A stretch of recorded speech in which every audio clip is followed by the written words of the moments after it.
Joining me now to talk more about that is New York Congressman Mike Lawler, a member of the House Financial Services and Foreign Affairs Committees. Congressman, what is your reaction to this news? Good to see you this morning. We've got this news out of the Middle East. Now the Israelis are recommending that they do go forward with this ceasefire deal.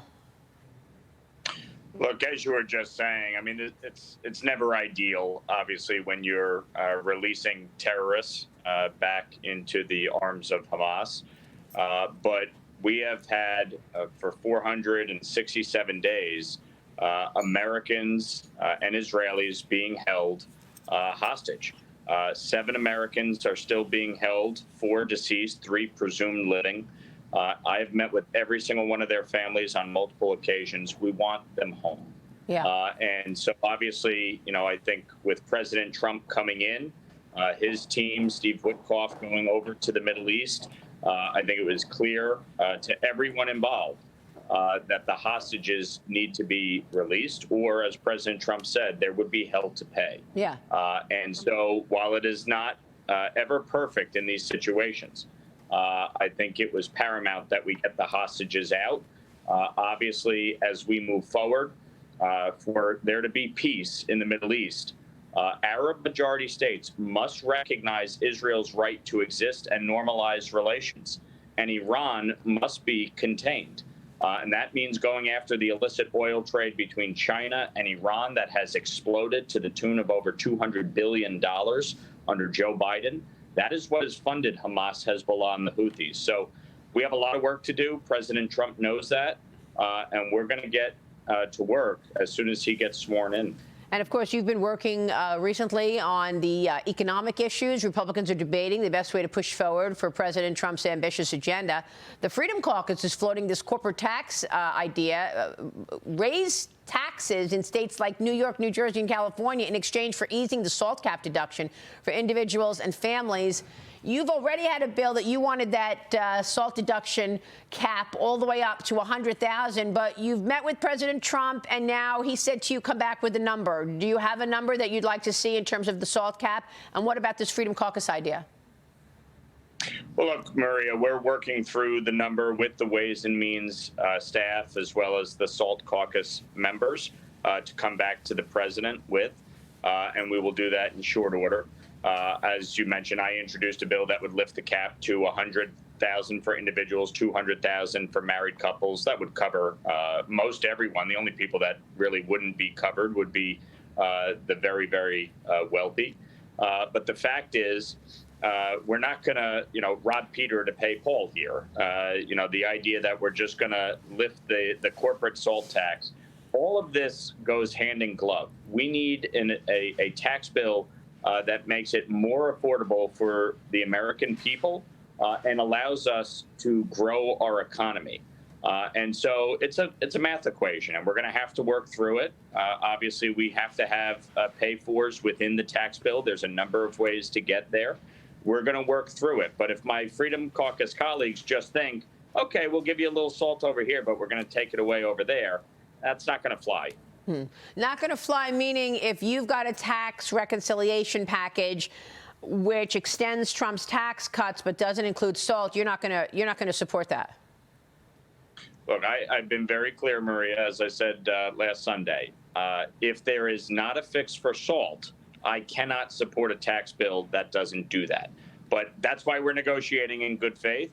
I have every reason to believe we will get there. The president reiterated that the other day, that he supports the effort to lift the cap on SALT. He understands the impact it has. We have to get this done. There's no room for error here.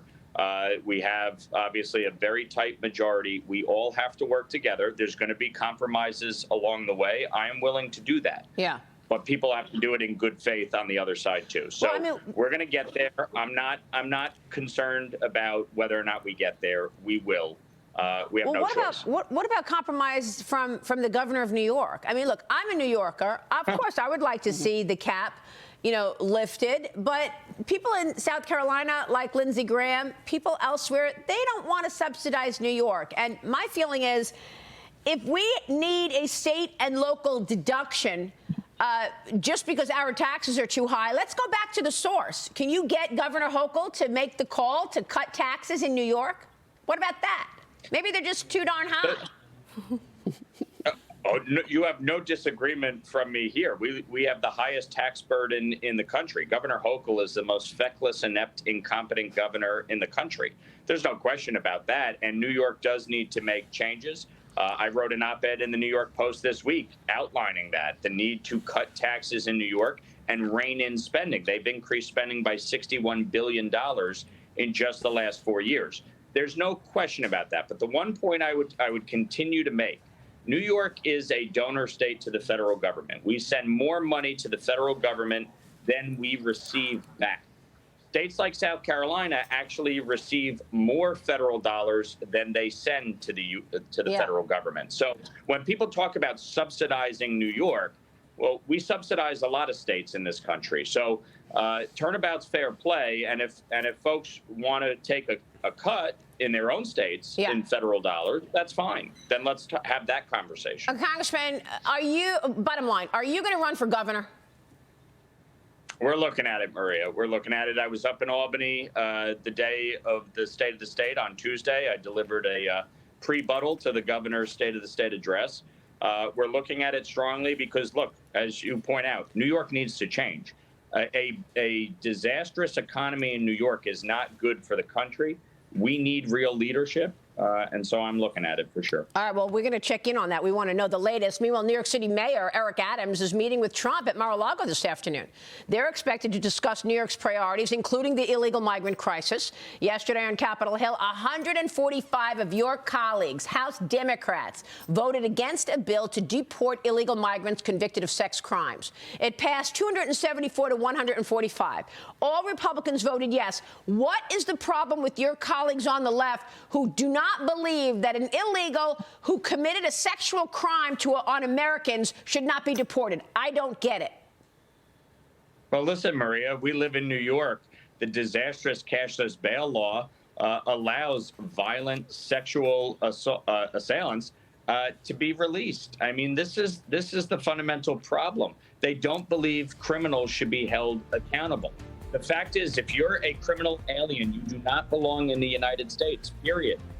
You should be deported. And the fact that even after this election, 145 Democrats voted against it. You had hundreds of Democrats vote against the Lake and Riley Act. This speaks volumes to what a disaster they are when it comes to this issue. Eric Adams is wise to go down and meet with the president, as John Fetterman did. This should not be the resistance 2.0. They should be working with President Trump to address the challenges facing the American people. Okay, we'll leave it there. Congressman, it's great to see you. Thank you, sir. Thanks. Mike Lawler Maria. in New York. We'll be right back.